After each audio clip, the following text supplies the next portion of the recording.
tout mon passé de chercheur est entre guillemets passé à la poubelle quand il s'agit de mes thématiques d'études. Hein. En fait, la biologie spatiale, tout le monde s'en fout, on va être très clair. Mais par contre, tout ce que j'ai vécu, tout mon vécu en tant que toutes les qualités que j'ai dû utiliser pour avoir mon PhD et toutes les épreuves qu'on a tous traversées quand on fait un doctorat, et Dieu sait s'il y en a, ça par contre c'est directement, totalement transposable dans mon métier. C'est un secteur est en croissance de 15 à 20% par an. Le chômage, on ne connaît pas, on est même plus en plein emploi, on est en pénurie de personnel majeur. Alexandre, bonjour, bienvenue pour cette nouvelle visiodoc spéciale recherche clinique. On est vraiment ravis de savoir, Alexandre. Ce que je vous propose, Alexandre, c'est de commencer. On a 1 heure, on va essayer d'en profiter au maximum, d'accord? Parce qu'on a effectivement reçu beaucoup de questions. Et donc, j'ai essayé de les organiser, d'écrire des thématiques, alors des questions en lien avec les métiers de la recherche clinique, la formation, CRO, industrie pharma, les conseils, etc. Donc, avec Alexandre, on va essayer d'aborder tout ça et essayer de garder comme ça 10 minutes, un quart d'heure à la fin pour vos questions. Donc, à la fin, n'hésitez pas à allumer vos caméras et à poser vos questions directement à Alexandre. Alexandre, je vous présente du coup rapidement, hein, juste pour dire que donc, vous êtes directeur des affaires scientifiques et d'innovation digitale chez Econ. Et donc, je vais vous laisser rapidement présenter votre parcours. J'avais fait un post sur LinkedIn et vous avez vu combien, je vous ai donné une petite touche pour déjà imaginer combien le parcours d'Alexandre pouvait être original et hyper inspirant avec cette passion entre les champignons et l'espace. Donc, je vous laisserai nous raconter ça, Alexandre, et nous raconter brièvement votre parcours avant qu'on puisse rentrer dans le vif du sujet. Merci, Alexandre. Bien, bonjour Assia et merci pour l'invitation. Bonjour à tous. Donc, on va effectivement commencer par, je vais essayer de vous raconter un petit peu mon parcours, qui est à la fois un petit peu étonnant, mais pas tant que ça, parce que je suis, je veux dire, à la base, un pur produit de l'université française. Donc, on a parlé de champignons et d'espace, oui. Donc, quand j'étais petit, j'étais fan de science-fiction, mais très tôt, et j'avais ce désir très fort de devenir astronaute. Donc, ça a été un petit peu le driver de ma carrière universitaire, en fait. Et je m'étais dit que, évidemment, j'étais pas pilote de chasse ou pilote d'essai, et j'avais raté une des sélections et je suis arrivé beaucoup trop tôt pour la suivante. Donc je m'étais dit que la seule façon pour moi de voler, c'est d'être ce qu'on appelle un payload spécialiste, un expérimentateur en vol en fait, qui fait 1 ou 2 vols et puis après qui prend sa retraite une fois que c'est fini. Et donc pour ça, je voulais être médecin. Donc j'ai fait, mais à l'époque ça s'appelait PCEM, c'était le cycle médical. C'était extrêmement restrictif et manifestement j'étais pas une bête à concours, donc j'ai pas été pris en médecine. Donc, je me suis reconverti en biologie dans un truc qui s'appelait à l'époque le DUG, qui existe toujours, les gens ne le savent pas, mais il y a toujours des DUG en France. Ils sont en 2 années. Et là, ce qui était un petit peu exceptionnel, par contre, à l'époque, c'est que j'étais déjà dans un labo de recherche. En fait, j'avais réussi en frappant à la porte, en disant que j'avais vu de la lumière, que ça m'intéressait, que je voulais rester là. Et donc, j'étais rue de l'école de médecine dans un laboratoire qui faisait de la biologie cellulaire spatiale. Et ce qui fait que j'ai appris la culture cellulaire alors que j'étais en deuxième année de maths. Donc j'ai toujours eu pendant mes études ce double parcours études, expérimentation labo qui m'a permis en fait de faire de belles études parce que je comprenais ce que j'apprenais. Donc après il y a eu un petit souci avec mon labo, donc je suis allé faire ce qu'on appelle un DEA. Donc le DEA, ça doit être l'équivalent du master, je pense. Qui était la filière recherche à l'époque à Reims en génie biologique et médical. Et à l'époque, j'avais travaillé sur les globules rouges, la production des globules rouges chez Astronaut, c'était là un petit peu le but. Et après, je me suis fait tout seul, comme un grand, une thèse, parce que la biologie spatiale, ça n'existe pas. Donc, je me suis trouvé un labo associé et j'ai fait ma thèse sur les, les effets de la gravité sur le squelette. En fait, moi, c'est ce qui m'intéressait. Et j'étais à cheval entre un laboratoire militaire qui aujourd'hui s'appelle l'IRBA, mais qui était l'Institut de médecine aérospatiale du service de santé des armées à l'époque, et un labo INSERM à Lariboisière en rhumato. Donc c'était assez intéressant de se trouver entre deux choses. Donc j'ai pas eu le prix Nobel de physiologie avec ça. Cela dit, mon sujet d'étude, c'était justement le prix Nobel de bio il y a 2 ans, avec la découverte des protéines piezo et donc on a la démonstration que les cellules individuellement sont sensibles aux efforts et aux tensions. Donc finalement, mon intuition à l'époque était bonne, mais j'ai arrêté. Et ça s'est suivi par un postdoc à la NASA Donc ça, c'était vraiment mon rêve. Donc le postdoc, je l'ai demandé, je l'ai obtenu assez facilement. Je suis allé à mon premier congrès de biologie spatiale, ça existe, la biologie gravitationnelle et spatiale. Il y avait la papesse du sujet qui était là-bas à l'époque, le docteur Emily Morey-Holton, et elle a trouvé que j'avais fait une jolie présentation. Et je lui ai demandé du coup, du tac au tac, est-ce que je peux venir faire un postdoc chez vous? Elle a dit, bah ouais, bien sûr. Et c'est comme ça que ça s'est fait. Donc, c'était des choses assez simples. Donc, j'ai fait 4 ans de postdoc en Californie au Ames Research Center, qui se trouve dans la baie de San Francisco. J'en ai profité pour faire 2 enfants aussi. Donc, ça, c'était là. Ma famille s'est un peu créée là-bas. Et j'ai participé à plusieurs missions spatiales en faisant voler des expériences. J'ai beaucoup travaillé en fait sur l'hypergravité, donc la centrifugation prolongée. Donc, par exemple, j'ai centrifugé des rats pendant plusieurs semaines à 2G ou des cellules. Donc, je suis allé dans les deux sens de la gravité. Et au bout de 3 ans et demi, j'ai été sélectionné pour le vol sur la mission SLS-3, qui était une mission Space Lab. Donc, j'étais très, très content. Il devait y avoir 4 personnes, donc, dont 2 Français. Et là, j'étais le candidat officiel de la NASA, qui m'arrangeait beaucoup. Et 2 semaines plus tard, le vol a été annulé pour des raisons politiques et redirigé sur la station Mir. Donc là, on a décidé avec ma femme que c'était un petit peu la fin de l'aventure, c'était un petit peu à sa carrière, elle, qu'il fallait mettre en avant, surtout qu'on voulait pas vivre aux États-Unis. Et donc, on est rentré en France où j'ai refait un petit peu par dépit, je veux dire, un nouveau postdoc, cette fois auprès de l'Agence spatiale européenne, qui était prêt à me garder en postdoc. Mais donc, moi mon choix, du coup, c'était d'aller de postdoc en postdoc jusqu'à la fin de mes jours, ce qui m'enchantait pas, parce qu'il n'y avait pas de place dans les labos français. Et c'est là où les champignons arrivent, c'est que je suis d'une famille du côté paternel périgourdine et que depuis que je suis tout petit, je ramasse des champignons. Et quand on a un père naturaliste, on s'intéresse forcément aux champignons, on prend pas n'importe quoi. Et donc à travers ça, j'ai commencé à m'intéresser à la toxicologie. C'est logique quand on fait des champignons. Et je me suis retrouvé un petit peu par hasard à faire des études en parallèle de toxicologie et pharmacologie. Et j'avais suivi un, un diplôme de toxicologie et de pharmacologie clinique. Donc, on était vraiment, ça c'était à la fin des années 80, on était vraiment au début de la recherche clinique, de la loi Huriet. Et du coup, alors que j'étais entre deux post-docs et que je savais pas trop quoi faire de ma vie, que j'étais en entretien avec la police pour rentrer dans la police scientifique aussi parce que ça m'intéressait. Et à ce moment-là, un matin, ma femme rentre en me disant, il y a un job à Pôle emploi, là, qui est un peu bizarre, ça s'appelle NPE à l'époque, des recherches docteurs, biologie, médecine, sciences, trilingue. Et une semaine après, j'étais attaché de recherche clinique dans l'industrie pharmaceutique. C'est comme ça que je suis arrivé dans l'industrie après 12 ans de recherche. Et je me suis épanoui. J'ai commencé comme attaché de recherche clinique, qui n'est pas le métier le plus intelligent qui soit, mais que j'ai adoré et que j'ai bien fait. Et après, j'en suis à ma 11e boîte. Donc, j'ai progressé en changeant d'entreprise tous les 2, 3 ans. Au début, pas forcément de mon choix, c'est les entreprises qui changeaient. Puis après, bon, il y a eu des périodes plus difficiles où j'ai connu un petit peu de chômage, pas souvent, mais c'est arrivé. Et dès le début, par contre, là où mon parcours est atypique, c'est que moi, je me suis intéressé à ce qu'étaient les données de santé en vie réelle. On appelait ça à l'époque la phase 4, donc les études post-marketing que je trouvais beaucoup plus intéressantes parce que je pensais qu'elles avaient un potentiel scientifique énorme que personne ne voyait à l'époque. Et donc, j'ai toujours fait ma carrière de ce côté-là, du côté obscur de la recherche clinique à l'époque. Donc, on a été les premiers à mettre en place des systèmes d'études dites décentralisés. On allait très peu sur centre, on faisait tout à distance. On faisait du risque qu'on appelait le risk-based monitoring, c'est-à-dire on vérifiait pas 100% des données, mais juste les données stratégiques. Et il s'avère que maintenant, toutes ces technologies et cette façon de faire les études, c'est devenu la façon principale de faire toutes les études. Et donc, ça m'a placé dans un endroit assez particulier. Et avec le temps, je suis devenu un spécialiste sur les données de santé en vie réelle, donc savoir où les trouver, toutes les bases qui existent à travers le monde. Et je m'intéresse beaucoup à tout ce qui est technologie digitale. On est dans une période de révolution de la recherche clinique, ça c'est très très clair. La Covid-19 a été un accélérateur fondamental, mais c'est les Américains, la FDA, avec le 21st Century Care Act, qui ont dit qu'il fallait changer la façon de faire de la recherche clinique, que la méthode qu'on faisait avant est trop longue, trop chère et pas assez efficace.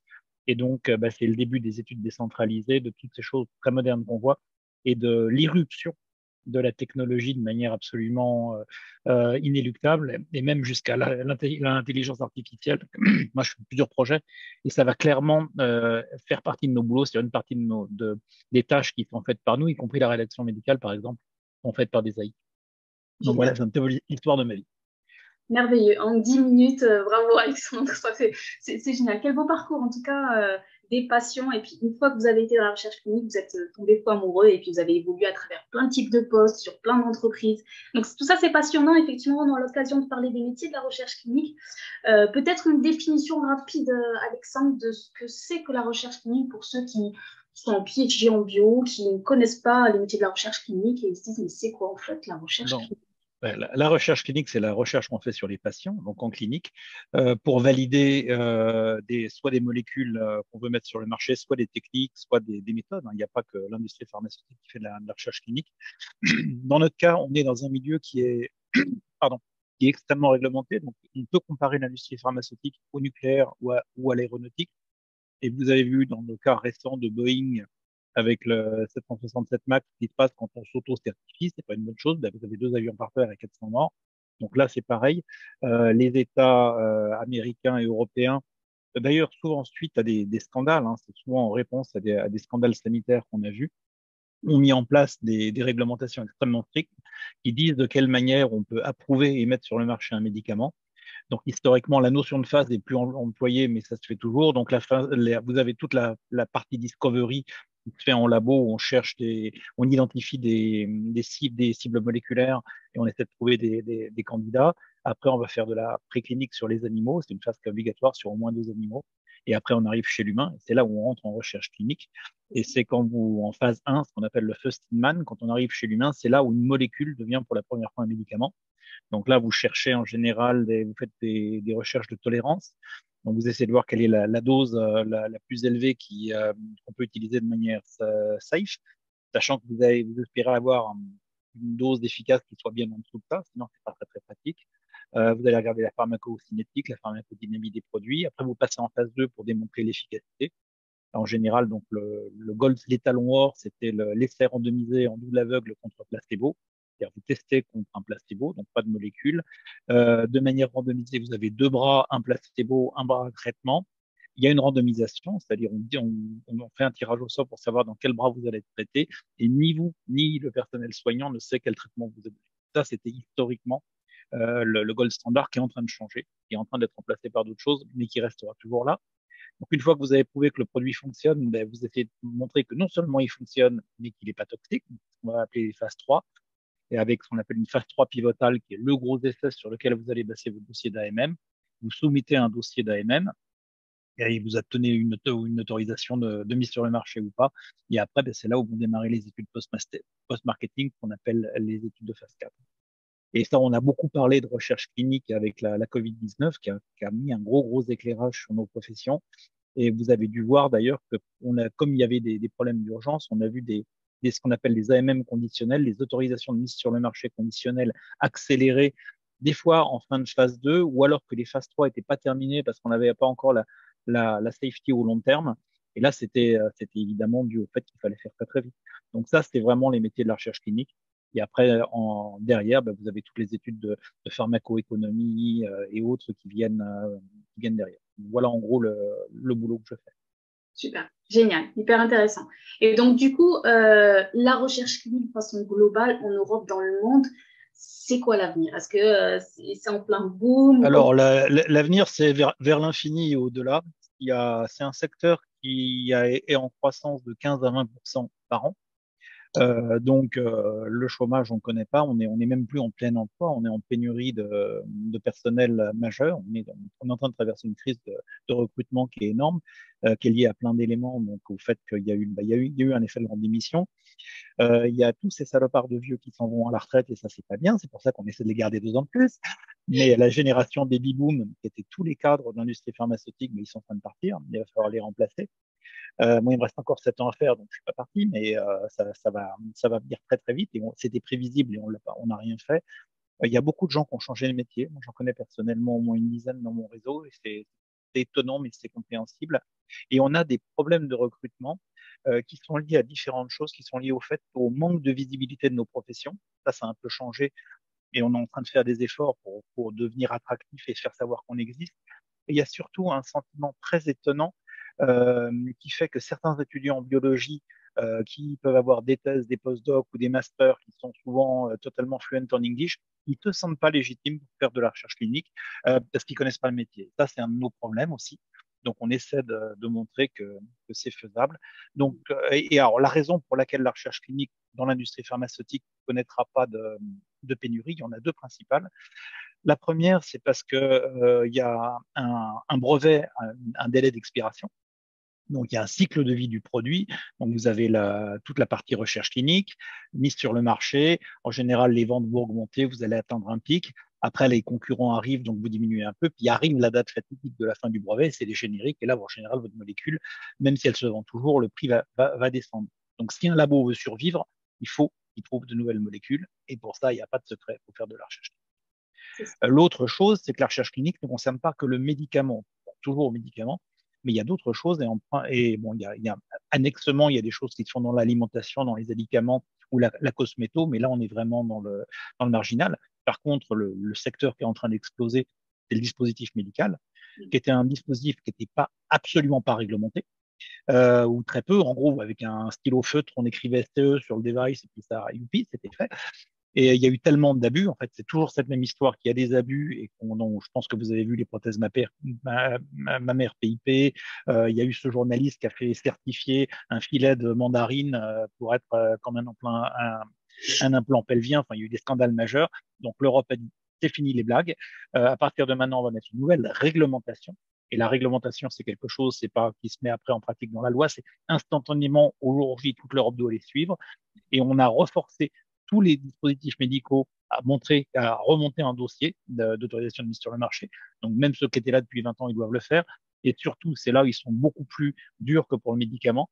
Tant que le produit est en utilisation, pas forcément en vente, mais en utilisation, il faut produire des données de sécurité, de safety. Donc, ben, ça veut dire, et ces professions-là, elles n'existent pas. Donc, quelqu'un actuellement qui aurait on m'a proposé un job en Suisse dans le réglementaire pour le dispositif médical, dans lequel je suis totalement incompétent, il voulait quand même prendre, il me prenait à 300 000 euros. Donc, oui, je pense qu'il y a une grosse demande. Donc, non, il n'y a pas de. Et puis, bon, il s'est passé deux choses avec la Covid. Il y a beaucoup de recherches cliniques qui continuent de se faire autour de la Covid. Et on sait tous que la Covid longue, enfin, le long Covid va être le problème de santé publique majeur qui va suivre. Et puis, il y a tous les produits qui avaient été mis en stand-by parce que les hôpitaux étaient fermés, qu'il faut relancer. Donc, oui, c'est un métier d'avenir. C'est un métier d'avenir en Europe, mais c'est un métier d'avenir partout dans le monde. Et on verra des développements en recherche clinique en priorité dans les pays d'Asie et l'Afrique et l'Asie, l'Amérique latine, où il y a comme ça existe déjà pas mal, et l'Afrique viendra aussi. Super. Le message que je retiens, en tout cas pour tous qui nous écoutent, les PhD, master, médecins, infirmiers, il y a de belles opportunités en recherche clinique, ça embauche et ça va continuer d'embaucher. Donc, si ça vous intéresse, restez très attentifs, puisque on passe à la question suivante, Alexandre. On rentre un peu plus dans le détail. C'est quoi les métiers de la recherche clinique et comment on peut faire des informations là-dessus? Alors là, je vois une question avant qu'on passe au métier. Il y a une bonne question sur la durée de chaque phase. Alors en fait, ce qu'il faut voir, et c'est la raison pour laquelle les Américains ont mis en place le 21st Century Care Act, c'est que développer un gros médicament, en gros, ça va prendre 12 ans et ça va coûter 1 milliard. Et le problème, c'est les maladies orphelines, les maladies rares. Et vous ne pouvez pas vous permettre de faire ce genre de choses, d'attendre 15 ans et de dépenser 1 milliard pour avoir un médicament. Et les phases, une phase 1, j'irais classiquement, si on regarde l'oncologie, une phase 1, ça peut être quelques semaines ou quelques mois. Une phase 2, ça va être 1 an. Une phase 3, ça va être 2 ans. Donc la recherche clinique en elle-même, dans le processus de développement, va prendre 3 à 5 ans. Voilà. Donc les métiers, il y a plus. Alors, pour que vous compreniez aussi où je me situe, j'ai pas que des activités purement professionnelles, j'ai des activités paraprofessionnelles au sein des associations industrielles. Donc, mon Icon, ma boîte fait partie d'une société qui s'appelle l'AFCRO, l'Association française des CRO, qui fait elle-même partie de la Fédération européenne des CRO, UPROF. Et dans le cadre de ces deux associations, donc je suis extrêmement actif dans la promotion des métiers de la recherche clinique. Donc on a un groupe de travail à l'AFPRO qui s'appelle celui des métiers de la recherche clinique. Et si ça vous intéresse, je vous invite à aller sur le site de l'AFPRO. Donc, Alors, j'ai mis un lien dans le chat, le Alexandre. lien vient de s'afficher. Voilà. Et là, vous y verrez tous les descriptifs de poste. Donc, on travaille en étroite collaboration avec nos amis du LEM, donc les entreprises du médicament. Alors, moi qui viens de la NASA, c'est rigolo, le LEM, parce que normalement, ça devait être LEM, et il s'appelle LEEM. Et la raison pour laquelle ils n'ont pas pu prendre LEM, c'est parce que c'est un copyright de la NASA, justement, sur le module lunaire. Donc, je m'amuse beaucoup quand je vais les voir. Donc, on travaille avec le LEM. On a mis en place donc, des descriptifs de postes des principales filières de recherche clinique, sachant que dans l'industrie pharmaceutique, il y a d'autres filières. Donc, par exemple, on ne parle pas de fabrication ou de marketing. Et on travaille aussi avec le SNITEM, qui est le même syndicat, mais pour les dispositifs médicaux. Donc, en R&D, vous avez, je dirais, le parcours traditionnel de ce qu'on appelle les opérations cliniques. Donc, vous allez rentrer, comme moi j'ai démarré d'ailleurs, comme attaché de recherche clinique. Alors, le boulot d'attaché de recherche clinique, je dis toujours à mes étudiants que c'est un métier débile fait par des gens intelligents. Je dis que c'est un métier débile parce que c'est intellectuellement pas quelque chose d'extraordinaire, c'est principalement du contrôle qualité. Il y a la chose essentielle qui est la protection des patients. Il faut jamais oublier notre rôle comme spécialiste de la recherche clinique, c'est avant tout de protéger le patient. Hein. En latin, primum non nocere, ne pas faire de mal. C'est vraiment notre rôle. C'est le premier. Quand on perd sa vie, on a des problèmes.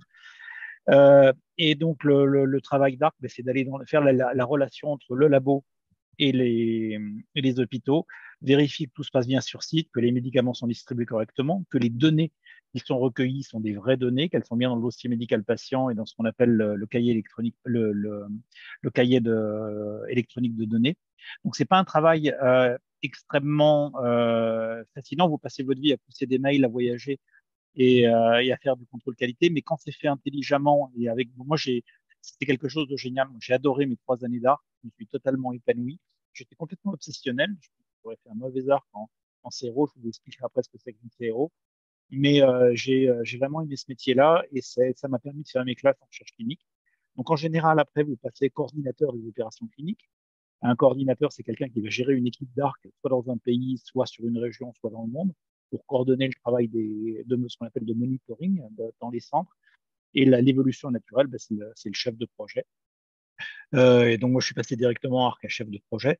Et donc, après, j'ai été directeur de projet, directeur de programme. Et c'est là où, après, où ma carrière a changé, où je suis passé en data. Donc, ça, c'est la partie opération.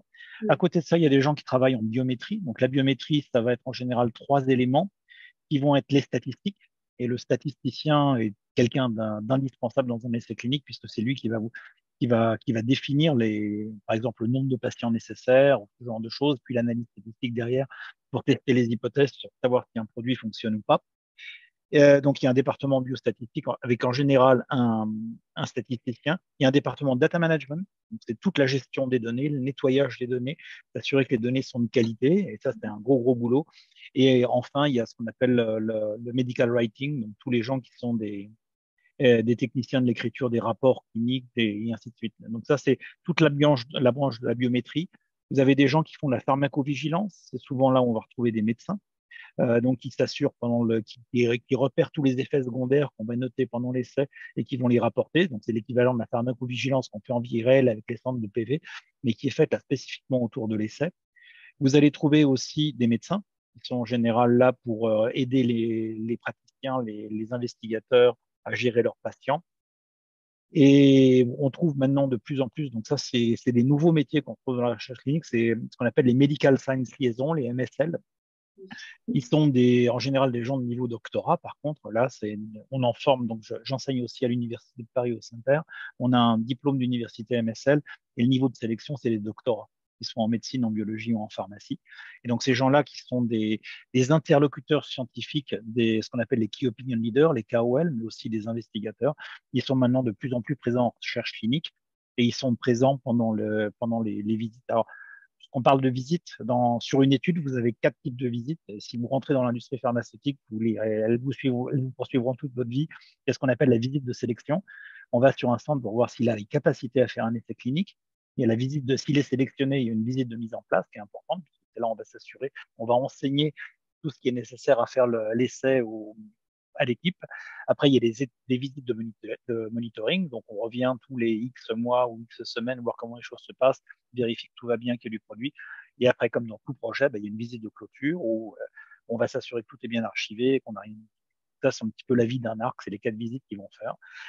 Et je pense que j'ai couvert à peu près tous les. Il y a d'autres métiers, évidemment, en recherche clinique, comme l'assurance qualité. Mais en général, ça, c'est des métiers qui sont réservés à des gens qui ont déjà pas mal vécu et qui vont être capables de reporter leur vécu pour faire de l'AQ, avec soit de la génération de process, et ça, c'est un département à part, soit la vérification, qui est l'autre.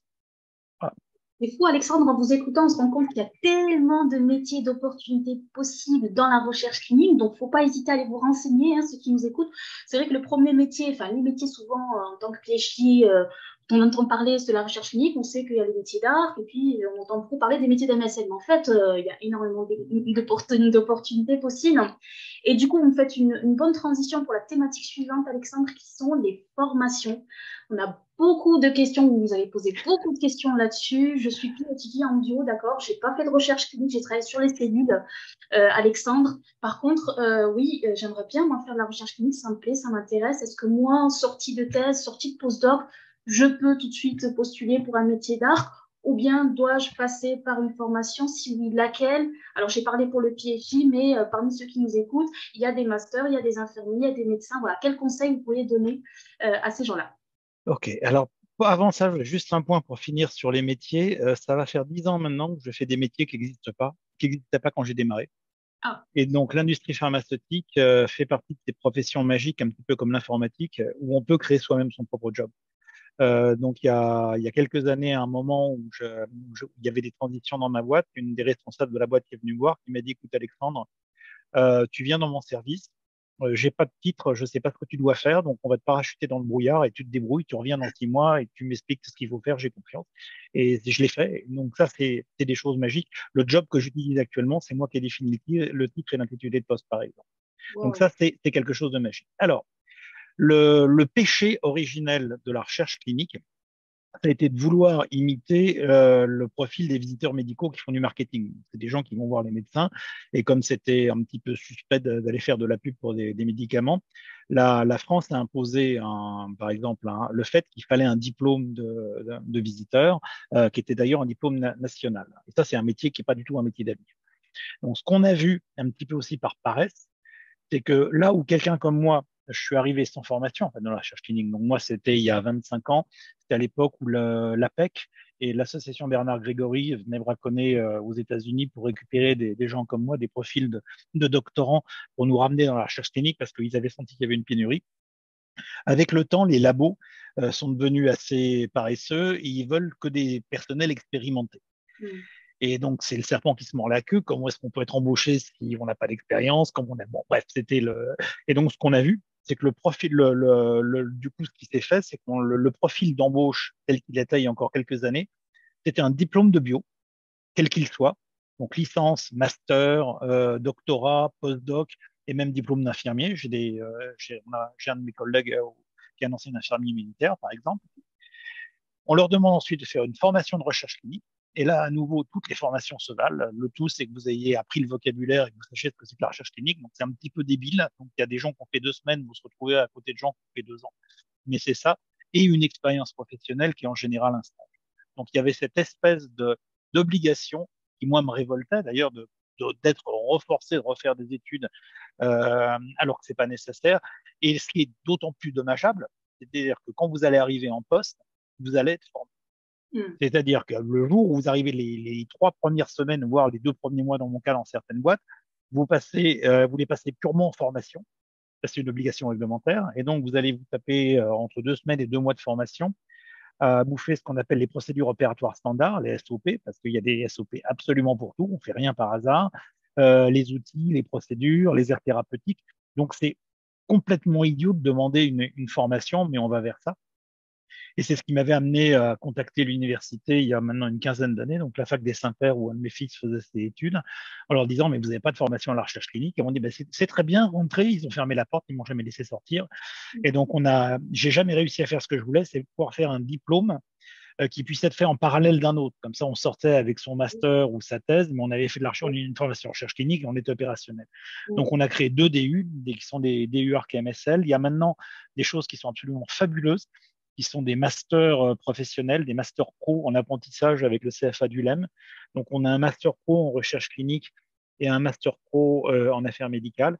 Et sinon, là, vous avez le lien que vous a donné Asia, vous avez la liste à peu près complète de toutes les formations qui existent en recherche clinique. Donc ça, c'était le monde que je qualifierais de pré-Covid.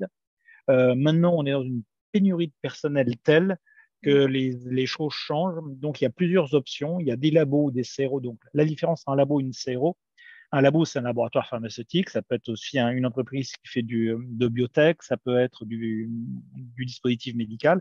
Ils peuvent avoir leurs propres équipes de recherche clinique, mais souvent, ils en ont pas parce que ça coûte trop cher et ça ne dure qu'un temps. Et donc, ils font appel à des sociétés comme la mienne, Icon PLC. Donc, on est ce qu'on appelle une CRO, une Contract Research Organization, et on fait de la recherche clinique sous contrat. En fait, on est des prestataires de services. Alors, quand je fais de mauvaise humeur, je dis qu'on est des mercenaires, c'est un peu ça, mais on est des prestataires de services pour la recherche clinique. Et qu'est-ce que je racontais? Et oui, et donc ce qu'on voit maintenant, c'est de plus en plus de CRO qui font ce qu'elles faisaient avant, c'est qu'ils vont prendre des débutants qui vont être formés. Ce que j'appelle des débutants, c'est des gens qui n'ont pas d'expérience en recherche clinique. On va les former et éventuellement, on va les prendre sur des postes qu'on appelle des in-house CRH. C'est ce qui fait beaucoup chez moi. Donc, vous n'avez pas d'expérience, on vous prend comme in-house, c'est-à-dire vous ne voyagerez pas, contrairement aux autres arcs. Vous allez pousser du papier pendant 6 mois, vous allez apprendre le métier, puis après, on va vous terminer de vous former ou vous mettre à arc.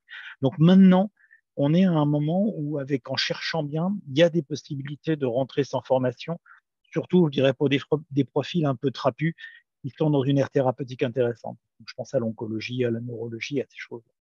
Donc voilà un petit peu où on est. Donc on est en train d'essayer, je suis en train de travailler avec mes collègues pour essayer de faire émerger un statut de métier de la recherche, de professionnel de la recherche clinique. Et on est en train de travailler avec l'Agence européenne du médicament là-dessus. Mais c'est des profils je pense qu'on va voir des changements dedans et on verra de plus en plus de formations de toute façon. Donc, la réponse à Asia, c'est pour l'instant oui, il faut quand même une formation en recherche clinique, privée, publique, quelle qu'elle soit, si possible avec un stage. Ça, c'est la théorie. En pratique, je pense qu'on peut arriver à se reconvertir en cherchant bien et en se faisant embaucher pour être fort. Très bien. Petite dernière question quand même, Alexandre, sur les métiers de la recherche clinique. Je veux me lancer dans une carrière de recherche clinique. Je ne sais pas trop, parce qu'on parle beaucoup du métier d'art, mais il y a plein de métiers possibles. Quels conseils sur les métiers d'avenir en recherche clinique? Il y a vraiment... Alors, les métiers d'avenir, clairement, ils vont être assez. Alors, si moi je devais démarrer ma carrière aujourd'hui, ouais. clairement, ça serait data scientist. J'ai aucune hésitation là-dessus. Ça serait c'est le métier que je ferais parce que je trouve que c'est le. J'en fais. Je suis pas data scientist du tout, mais je fais pas mal de data science. Je fais on appelle du data visualization, ce que je trouve intéressant. Je travaille sur pas mal d'outils d'intelligence artificielle, donc sur du big data. Clairement, quand on regarde ne serait-ce qu'à la situation en France avec ce qu'on appelle le Health Data Hub et l'évolution du système national des données de santé, où il y a toutes les données, l'avenir de la recherche clinique, comme de l'épidémio, comme de la santé, c'est le data. Et donc, le métier d'avenir, il est là. Donc, quiconque, si un jour vous voyez passer des formations en Python ou quoi que ce soit, en data science, allez-y, ça sera l'avenir. Très bon Donc, conseil, Alexandre. Hein. Bien garder en tête. C'est bien donc d'avoir une vision à long terme. ensuite, tout ce qui est digital. Donc, on voit une révolution digitale. C'est pas pour rien que j'ai Digital Innovation dans mon titre, hein, c'est parce que je fais que ça depuis 5 ans. Donc autour de ce qu'on appelle les études décentralisées. Donc une étude clinique décentralisée, c'est une étude dans laquelle c'est une étude qui est bâtie autour du patient et plus autour du centre. Et des fois d'ailleurs, il n'y a pas de centre, tout se fait chez le patient. Et évidemment, pour faire ça, il faut de la techno. Donc c'est en général des applications qui sont fournies sur le téléphone du patient qui permettent d'interagir avec lui. Ça peut être des dispositifs connectés qui mesurent des paramètres physiologiques, comme par exemple la mobilité. Et dans ce cas-là, effectivement, on a fait une étude il y a 2 ans, en 2019, là-dessus, aux États-Unis, où une étude qui était totalement décentralisée. Il n'y avait pas de centre. Les patients, il y avait un consentement éclairé du patient qui consentait à participer, mais qui était fait à distance de manière électronique, tout en parlant avec le médecin. Et après, il y avait un dispositif connecté qui mesurait la mobilité. C'était une étude randomisée en aveugle contre placebo, qui a servi d'ailleurs à une visée réglementaire, donc ça c'était pas mal. Et les données étaient collectées directement dans les bases de données santé, donc l'équivalent de la Sécu. Donc on était capable de voir le parcours de soins du patient. Et donc on pouvait savoir il avait vu un médecin, quelle était la pathologie qu'il avait, une date de décès ou des choses comme ça. Donc ça c'est quelque chose d'extrême. Donc on voit très clairement que le métier d'ARC est en train d'évoluer avec les MSL qui leur prennent une partie de leur travail et ce qu'on appelle l'e-sourcing, c'est-à-dire le transfert automatique des données du dossier patient vers la base clinique importante. Donc oui, le digital, il faut être à l'aise avec le digital. Je pense qu'il y a une part il faut savoir communiquer. Alors moi, je dis toujours que l'anglais est fondamental, mais c'est du globish. On ne vous demande pas de faire une thèse sur Shakespeare, mais d'être capable de discuter, de participer à des réunions internationales anglo-biche. Alors moi, ça me pose des fois un problème parce que j'ai un très bon anglais, parce que j'ai vécu aux États-Unis et j'ai un sens de l'humour un petit peu particulier. Et ça passe pas du tout anglo-biche, par exemple, surtout si vous avez des Asiatiques. Donc, il faut parler un anglais très neutre, ce qu'on appelle du technical simplified English ou des choses comme ça. Mais c'est important. Donc oui, tout ce qui va être digital euh, et, D'accord, data et, science. oui, data science digital, c'est les deux grosses évolutions. Et de la même façon, Alexandre, parce qu'on a parlé de art tout à l'heure et des formations, de la même façon, si je sors d'un PhD en bio, je peux aussi faire une formation vers le métier de data scientist. Oui. Peut-être des organismes pour se Oui, renseigner. là, il y a les études, il y a les études de data science. Il y a même, j'ai vu ouvrir un diplôme pour travailler dans le SNDS. Donc ça, c'est intéressant. Il y a, toutes ces formations existent. Le problème, c'est qu'elles demandent en général un an de formation supplémentaire. Dans tous les cas, il faut vraiment aller se renseigner. Et le lien que je vous ai envoyé vers les fiches de l'ASPO, c'est aussi un support extraordinaire avec plein d'informations. N'hésitez pas à vous renseigner sur tout ça. On va passer donc à la dernière thématique avant de vous laisser la parole et puis poser vos questions directement à Alexandre, mais qui est quand même le pratico-pratique. Hein, quand on va vers une carrière de recherche clinique, vers des métiers d'attaché de recherche clinique, à quoi faut-il s'attendre en termes de conditions de vie, de salaire? Je sais qu'il y a des déplacements également. Voilà, qu'est-ce qu'il faut bien garder en tête avant de se lancer quand même dans ces métiers-là? Alors, comme je vous ai dit, j'enseigne à la fac, mais maintenant je travaille, je suis en télétravail, mais avant j'étais un petit peu j'étais le plus vieux de la boîte, donc j'étais le référent au bureau. Il m'est arrivé des fois d'engueuler un petit peu les petits jeunes qui venaient chez nous parce qu'ils râlaient. Je considère qu'on fait un métier qui est ultra privilégié. Et quand je dis que ultra privilégié, c'est un point assez inimaginable. On fait un métier qui est utile. Par les temps qui courent, c'est pas toujours, c'est justement un problème. C'est pas un bullshit job. Vous êtes, même si des fois vous avez l'impression de pousser du papier et des mails, bah si, ça va servir à quelque chose. On va remettre sur le marché des médicaments dont les patients ont besoin. C'est intellectuellement absolument fabuleux. Moi, je me réveille tous les matins avec non pas l'angoisse, mais la curiosité de savoir ce qui va m'arriver dans la journée. Et ça, c'est génial. C'est vrai que tout mon passé de chercheur est entre guillemets passé à la poubelle quand il s'agit de mes thématiques d'études. Hein. En fait, la biologie spatiale, tout le monde s'en fout, on va être très clair. Mais par contre, tout ce que j'ai vécu, tout mon vécu en tant que toutes les qualités que j'ai dû utiliser pour avoir mon PhD et toutes les épreuves qu'on a tous traversées quand on fait un doctorat, et Dieu sait s'il y en a, ça par contre, c'est directement, totalement transposable dans nos métiers. Faut pas oublier qu'on est aussi dans un domaine extrêmement féminisé. Donc, il n'y a pas réellement de problème MeToo. On est 80%, il y a 80% de femmes dans l'industrie pharmaceutique, y compris à des postes de responsabilité. Alors, quand vous arrivez dans ce qu'on appelle le C-suite, le CEO, CFO et autres, surtout dans une boîte comme la mienne où il y a des vieux mecs irlandais, voilà, c'est un peu compliqué, mais on voit de plus en plus de femmes à des hauts postes dans l'industrie. Et je pense que plus de la moitié de mes managers ont été des femmes. C'est le cas actuellement, par exemple. Donc ça, c'est aussi assez agréable. C'est très international. Vous vivez à l'international. Et pour répondre à une question d'Asia, c'est très bien payé.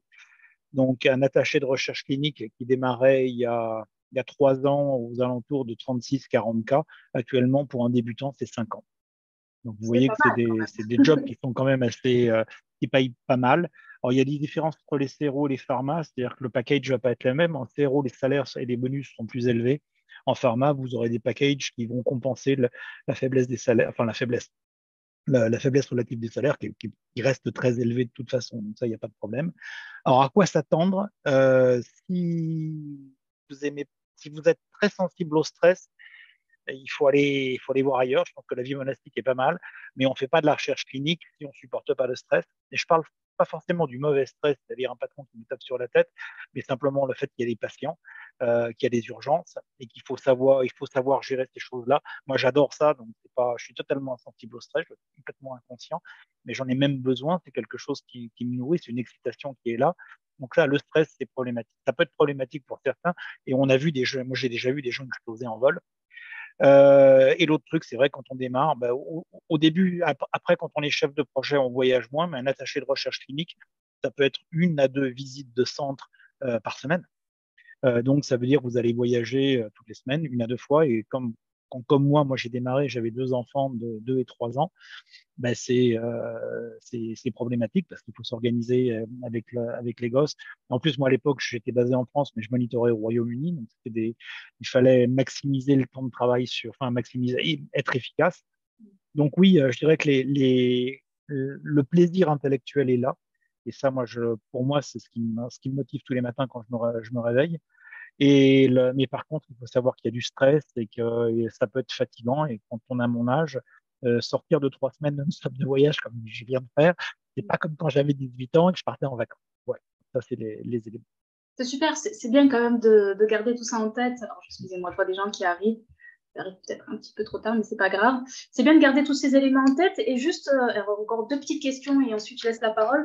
La première, Alexandre, avoir un PFI, est-ce qu'on a dit, hein, c'est un avantage, vous en avez un petit peu parlé, mais est-ce que ça permet d'évoluer plus rapidement dans la carrière? Est-ce que ça permet d'accéder à des postes de responsabilité plus facilement? Voilà, qu'est-ce que ça peut apporter? Alors, tout à l'heure, alors ça, c'est une très très bonne question. Donc, moi, ce que je dis tout le temps aux étudiants, si vous voulez faire de la recherche clinique, le doctorat, c'est uniquement parce que ça vous excite et vous voulez le faire et vous pouvez le faire. On ne fait pas un doctorat pour faire de la recherche clinique. Je pense que c'est un mauvais calcul. Donc, si vous voulez rentrer dans la recherche clinique parce que vous voulez rentrer dans une carrière professionnelle, ou avec un master, ça suffit amplement et vous ferez une belle carrière. Historiquement, les arcs étaient des infirmières, il ne faut pas l'oublier. Après, le fait d'avoir un doctorat, c'est clairement un plus. Donc, moi, ça me fait arriver 4 ans avec 4 ans de retard dans ma carrière. Donc, c'est pour ça que je vais travailler jusqu'à 67 ans. Mais le fait d'avoir un doctorat, surtout, alors le problème, c'est qu'en France, on s'est fait casser les jambes par les médecins qui disent que le titre de docteur ne peut être utilisé que par eux, ce qui n'est pas vrai. Je suis docteur de l'université Paris Diderot et j'en suis extrêmement fier. Donc, partout dans le monde, on m'appelle docteur. Et c'est la réalité, j'en suis ni fier ni autre, mais c'est mon doctorat et je me défends là-dessus. En France, c'est moins reconnu. Par contre, ça indique que vous avez un fort potentiel, donc vous allez certainement progresser plus haut, vous allez certainement, comme moi, progresser plus vite, et ça va vous permettre peut-être d'accéder à des jobs que quelqu'un qui n'a pas un doctorat n'auront pas. Voilà. Donc c'est un plus, c'est indéniable, mais ne faites pas un doctorat juste parce que vous voulez avoir le titre de docteur et faire de la recherche clinique. C'est important hein, quand même de garder ça en tête, Alexandre. Du coup, on arrive à 13h12. Ce que je vous propose pour ceux qui nous écoutent, si vous souhaitez poser directement vos questions à Alexandre, des choses sur lesquelles questions qu'on n'a pas abordées, n'hésitez surtout pas à allumer vos caméras. Et puis, vous avez Alexandre pour vous encore pour à peu près un quart d'heure. Ben voilà, on en a déjà 2 qui allument leur caméra. Je vois Delphine et je vois Lamia. Lamia. Ben, l'une ou l'autre, je vous en prie, les filles. Et puis ensuite, on a Mala aussi. Bonjour. Bonjour, Donc, je suis Lamia. Moi, j'ai suivi un DU MSL et j'ai un doctorat en biologie moléculaire et cellulaire. Et ma question à Alexandre, que j'ai eu du coup comme responsable de DU, c'est est-ce que je dois suivre un autre DU en recherche clinique pour prétendre à un métier d'ARC? Parce que je ne vous cache pas que quand je postule, justement, on me dit qu'il me faut absolument une formation ARC. Et que le DU, même si j'ai quand même une partie importante de la recherche clinique, ils me disent que non, c'est un DU pour les affaires médicales. Donc, je recherche une autre formation maintenant. Donc, Lamia, c'est la débilité profonde dans laquelle est le système. Là, je suis désolé, je ne peux rien pour toi. Alors, je dirais que la stratégie que moi je suivrais dans ce cas-là, c'est d'essayer de trouver n'importe quelle certification de recherche clinique, y compris en ligne ou un truc comme ça, parce que tu as déjà une formation en recherche clinique de toute façon, histoire de dire que tu as un petit papier où il y a écrit recherche clinique et de continuer en parallèle à chercher du boulot dans ce que tu aimes. Mais reprendre une année pour avoir un diplôme de recherche clinique, dans ton cas, c'est une perte de temps. Enfin, c'est là où le système est débile. On est en pénurie, on n'arrive pas à recruter des gens. Alors après, peut-être qu'il faudrait qu'on se parle en dehors d'ici pour revoir quelle est ta stratégie de recherche d'emploi. Parce que moi, je travaille avec pas mal de gens qui cherchent du boulot et en général, en un mois, j'arrive à les placer. D'accord, merci. Je vais discuter Donc, avec Alexandre, Lamia. tu me fais signe sur LinkedIn et puis on reprend on essaie de voir comment tu fais et on essaie de discuter de ta stratégie de recherche d'emploi. D'accord, merci beaucoup. Merci, Lamia, pour ta question. Je laisse la parole à Delphine. Bienvenue, Delphine. Delphine, t'es en mute. Ah, t'es en mute, Delphine, je crois. T'actives ton... Ah ouais, je confirme. Ben Mala, entre-temps, vas-y, comme ça, on ne perd pas de temps. Voilà. Bonjour, merci pour toute cette présentation. Et du coup, ma question, c'est qu'actuellement, je suis stagiaire, donc je fais un stage de fin d'études. Je suis en 6e année de pharmacie et comme métier d'avenir, je voudrais faire chef de projet. Et actuellement, je suis en stage chef de projet au sein d'une entreprise pharmaceutique. Et avant, j'avais fait un stage en tant qu'attaché de recherche clinique. Donc, ma question, c'est de savoir, est-ce que je dois passer par la case attaché de recherche clinique avant de faire de la chefferie de projet? Ou est-ce que je peux directement faire de la coordination de projet ou de la chefferie de projet? Alors, c'est une super question. Alors après, il y a un problème d'opportunité.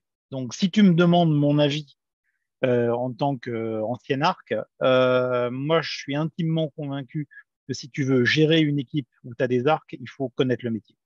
Ça ne veut pas dire que tu dois connaître tous les métiers des gens qui font de la recherche clinique dans ton équipe, le medical writing. Moi, par exemple, j'ai un diplôme de stat, hein, je suis pas statisticien, mais je suis capable de comprendre ce que me raconte mon statisticien, c'est beaucoup plus simple. Pour l'avoir vu, il y a beaucoup de chefs de projet dans l'industrie pharmaceutique qui sont des médecins qui sont rentrés directement chefs de projet. Ils ont quand même, en général, l'entrée en matière est compliquée parce qu'ils ne comprennent pas ce que sont les arts. Et l'expérience que tu vas acquérir, alors ça ne veut pas dire que tu vas écrire 20 ans. Nous, un art senior, c'est 2 ans. En 2 ans, tu as fait le tour du métier. Qu'après, tu peux passer à autre chose, surtout si tu as déjà une formation de chef de projet. Mais je pense que le fait d'aller de te frotter à la réalité du terrain, de rentrer dans un service hospitalier, de voir tout de suite ce qui va pas, de pouvoir de voir le vrai métier, de rentrer dans les pharmacies hospitalières. Si tu l'as pas vécu en tant qu'arc, c'est un truc qui te manquera toujours. Après, c'est pas une obligation. Donc là, je peux pas dire que ce soit obligatoire. Je dis ça, je te donne simplement mon point de vue. Je pense que j'étais un bien meilleur chef de projet parce que j'avais été arc. Et entre autres, à un moment, j'avais des vieux arcs qui avaient été en général des VM et autres. Donc c'était les vieux de la vieille qui sont absolument immanageables. Et quand ils essayaient de me raconter des cracks, alors, il me faut 5 heures de monitoring sur site. Et moi, c'était une demi-heure qu'il me faut pour le faire. Donc vous arrêtez de vous moquer de moi. Et ça te donne une légitimité. Moi, j'appelle ça faire ses classes. Après, si un gros labo ou une CRO te prend directement comme PM, après tout, pourquoi pas, hein. Ok, d'accord. Donc, c'est pas obligatoire, mais c'est fortement conseillé. Fortement conseillé par Alexandre Malouvier. Après, c'est un D'accord. débat, c'est une des questions permanentes qui revient et sur laquelle on s'engueule tous dans l'industrie pharmaceutique. Donc, il y a la vieille école comme moi, puis il y en a d'autres qui disent peut-être ce que moi j'aurais fait étant jeune, d'ailleurs, disant, mais j'ai pas besoin d'être arc, je peux être chef de projet, j'ai les capacités, hein. Le seul truc que je recommande, et là où par contre je suis très clair sur le métier de chef de projet, c'est qu'il faut se former à la méthodologie du PMI, le Project Management Institute.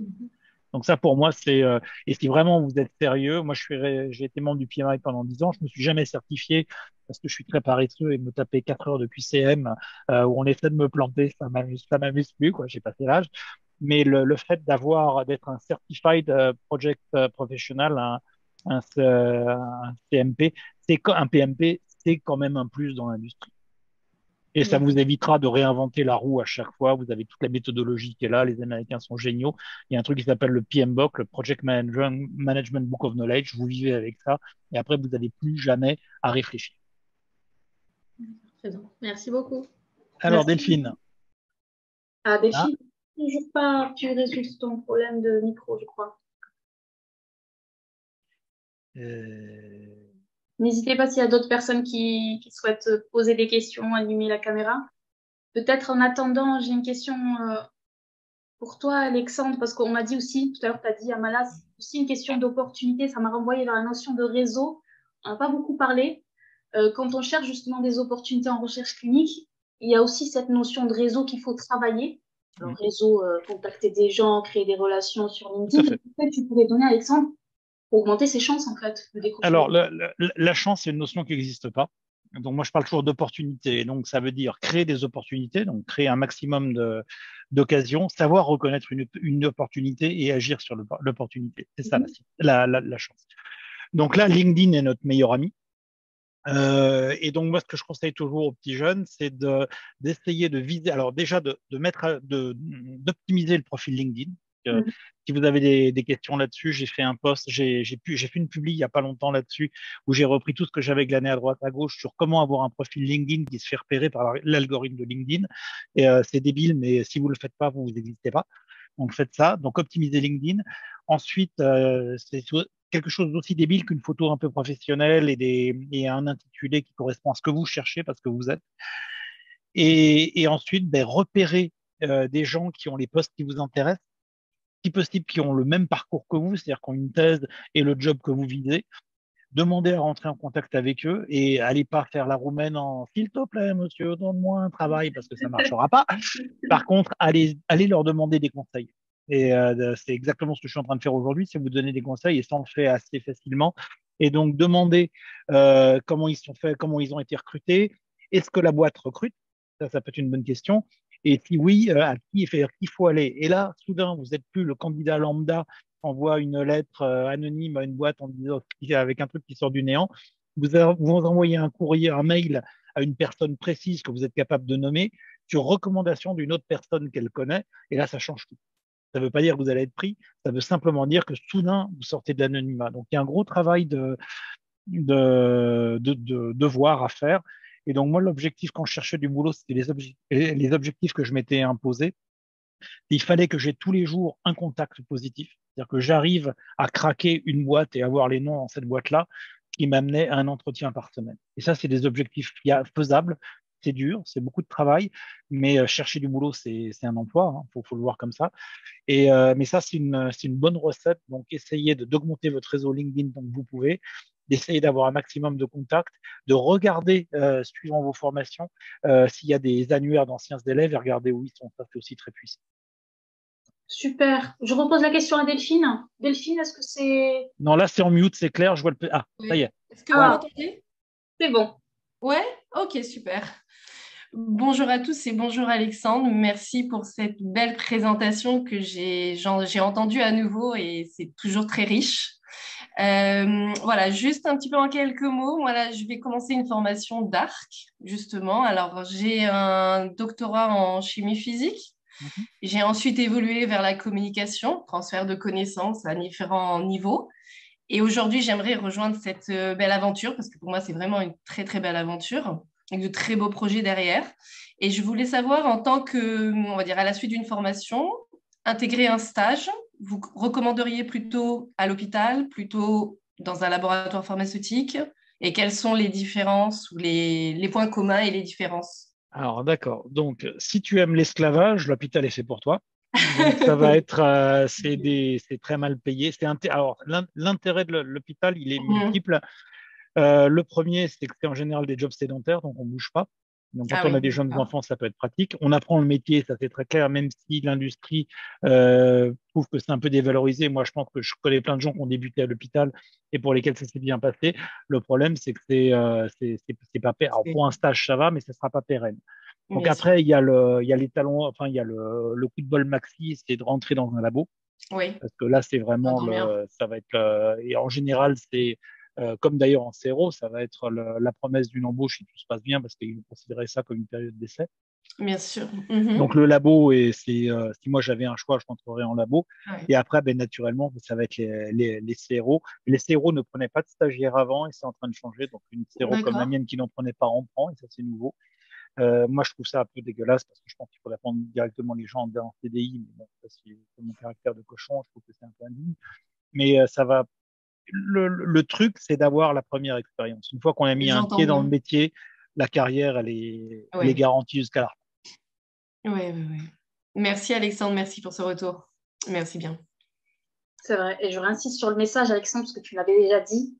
Mettre un premier pied. Et ça, pour le coup, c'est la même chose pour tout, hein, pour toutes les opportunités. Après un PhD, mettre un premier pied dans l'industrie privée, c'est le plus important. Et après, Alors, ça- c'est peut-être là où c'est frustrant pour moi parce que j'ai mentoré maintenant peut-être des centaines de personnes, mais en général, le mentoring, il dure jusqu'au premier job. Après, ils n'ont plus jamais besoin de moi.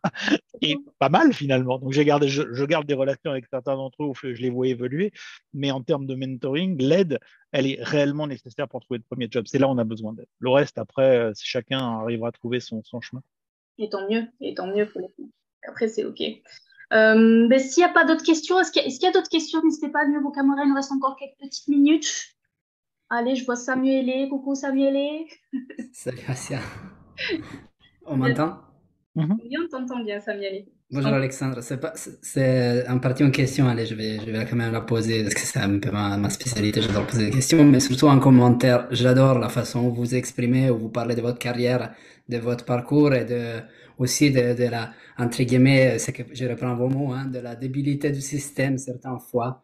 Mhm. Je pense que des fois c'est nécessaire, entre guillemets, mais des fois c'est bien aussi d'entendre ça de la part de quelqu'un qui a vécu beaucoup d'expériences comme vous et qui en vit toujours, encore toujours.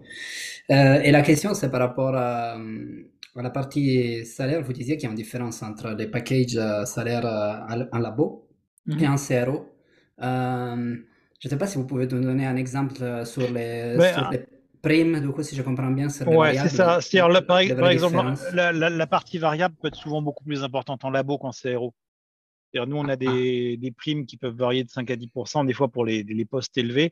Dans un labo, ça peut être beaucoup plus. Donc, le salaire de base sera souvent légèrement inférieur en laboratoire.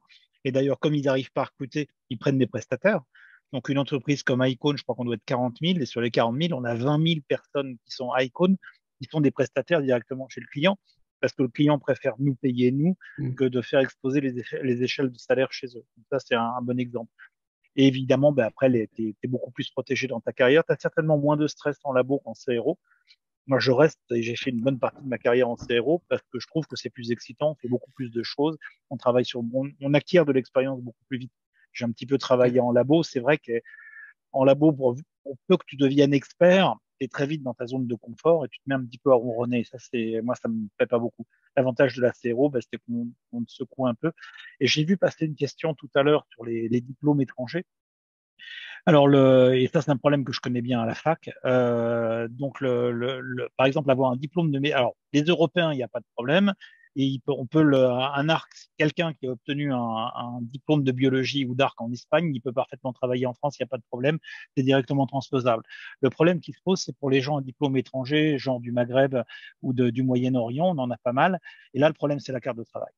Donc, c'est pas parce que vous avez un diplôme de recherche clinique. Donc, c'est un métier en tension, mais qui n'est pas encore reconnu en tant que tel. Donc, on n'a pas des facilités d'embauche.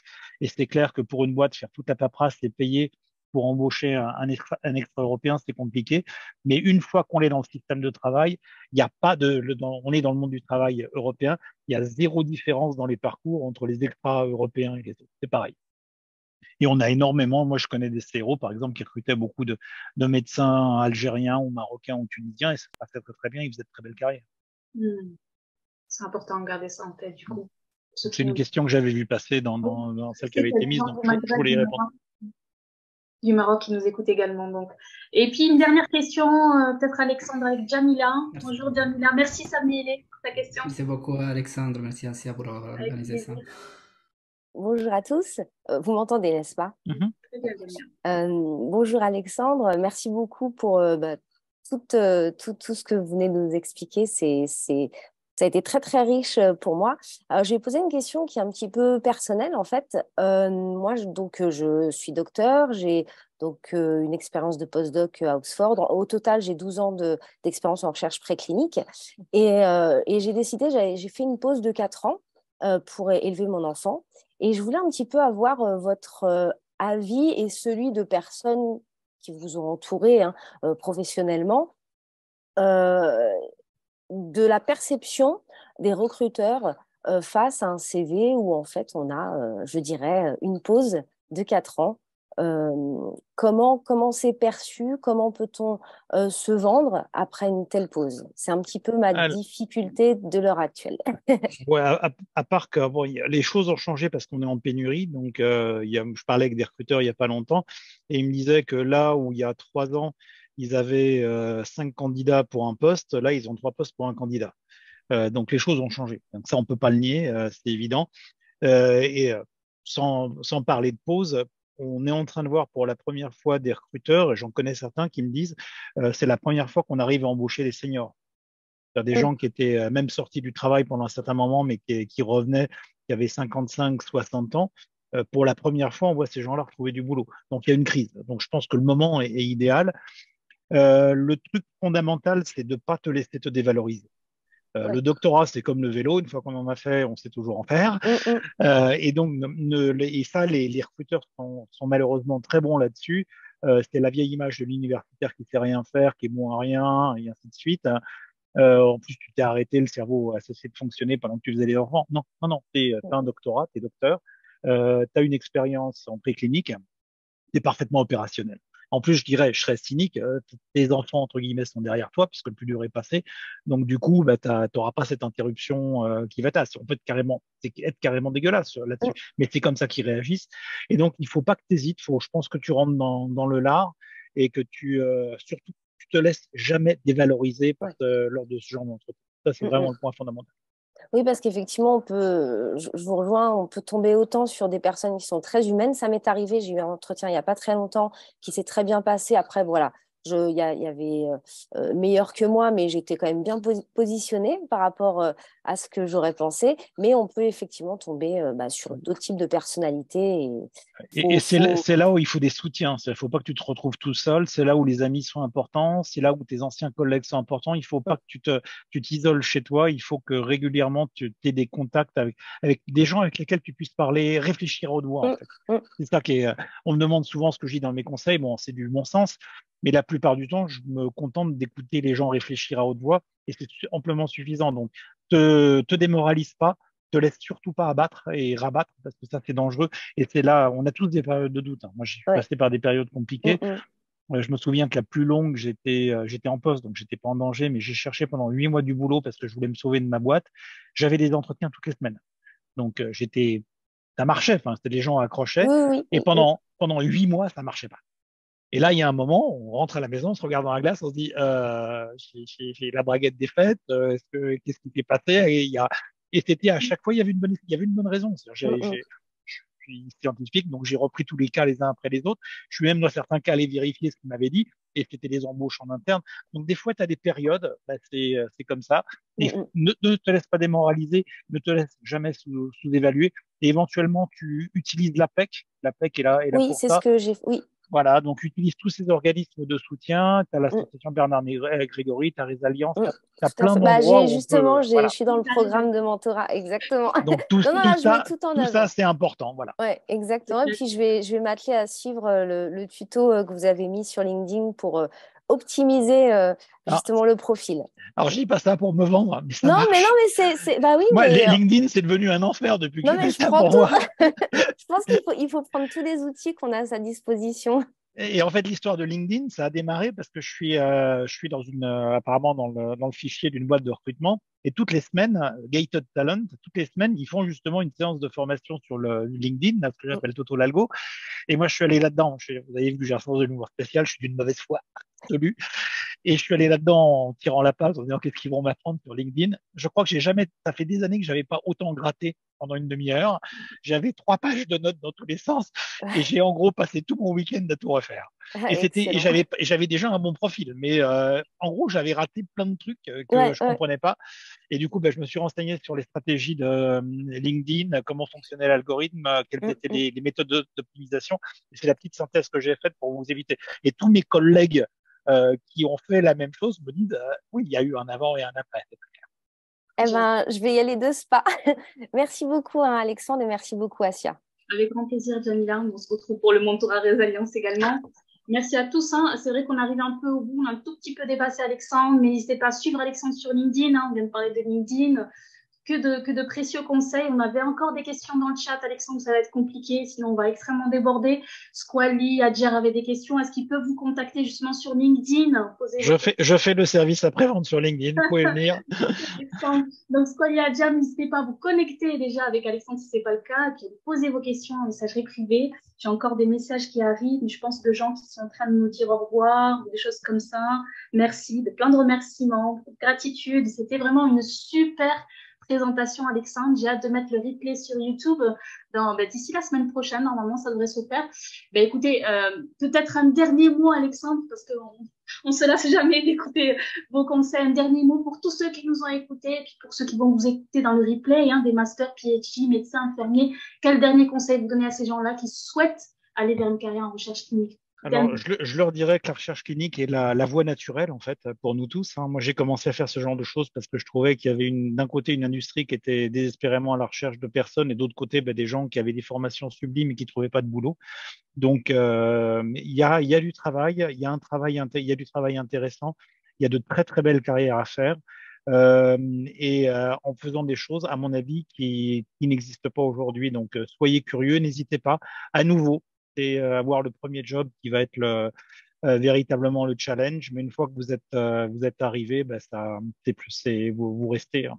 Et moi, j'ai pas envie d'arrêter mon travail. Voilà. Et tant mieux. Et puis plein d'opportunités surtout, hein. Ce qu'il faut retenir, c'est que ça va embaucher, ça va continuer d'embaucher. Plein d'opportunités en recherche clinique. Donc, il faut y aller. Merci encore à tous pour votre participation. Infiniment merci, Alexandre, pour cette interview. C'était génial, passionnant, inspirant et encore, et j'en passe. Et puis, on se dit à la prochaine. Pour tous qui nous suivent, continuez à nous suivre sur les Alliances. Abonnez-vous sur YouTube pour ne pas rater les replays. Et puis, on reste tous connectés. Merci beaucoup, Alexandre. Merci à tous.